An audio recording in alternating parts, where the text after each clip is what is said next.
Երեխաներին ընտրություն տալու մասին։ Իմ նախորդ նյութերից մեկում խոսել էի այն մասին, որ երեխան պարտավոր չէ մեծահասակի փոխարեն որոշումներ կայացնել եւ պատասխանատվություններ կրել իր անձի համար։ Այսօր ուզում եմ խոսել այն մասին, թե ինչպես կարող են երեխային օգնել սովորել ընտրություն կատարել եւ միևնույն ժամանակ չունենալ այդքան մեծ բեռ իրենց ուսերին։ Ուրեմն հաճախ երբ ծնողներին ասում են երեխան պետք է ընտրության հնարավորություն ունենա, ծնողներին թվում է, թե երեխան պետք է ընտրի գնալ դպրոց այսօր, թե ոչ։ Երեխան պետք է ընտրի այսօր ուտել չիպսեր կամ քաղցրավենիք, թե ապուր։ Իրականում այստեղ չի երեխայի ընտրության հնարավորությունը։ Երեխային ընտրություն ենք ոչ թե ասում ենք այսօր ինչ կուզես ուտել, այլ ասում ենք ես գնում եմ ապուր պատրաստելու։ Կուզես միասին սալատ պատրաստենք եւ միասին ճաշակենք հացից հետո։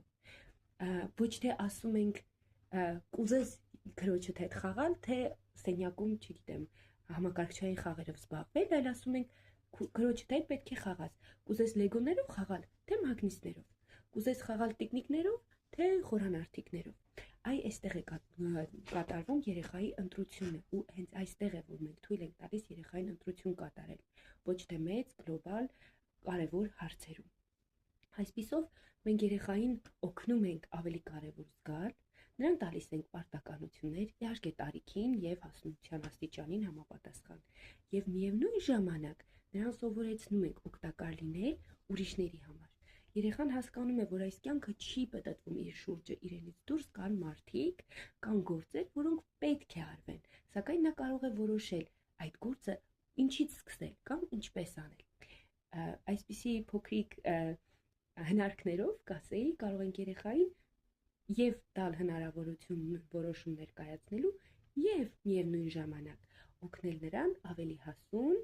ավելի պարտաճանաչ դառնալ, ով կարող է եւ պատրաստ է երբեմն ոչ հաճելի, բարդ կամ դժվար հարցերի մեջ լինել եւ խնդիրներ լուծել, չնայած այն հանգամանքին, որ այս բաները իր համար ամենահաճելին ու ամենահետաքրքիրը չեն։ Շնորհակալություն։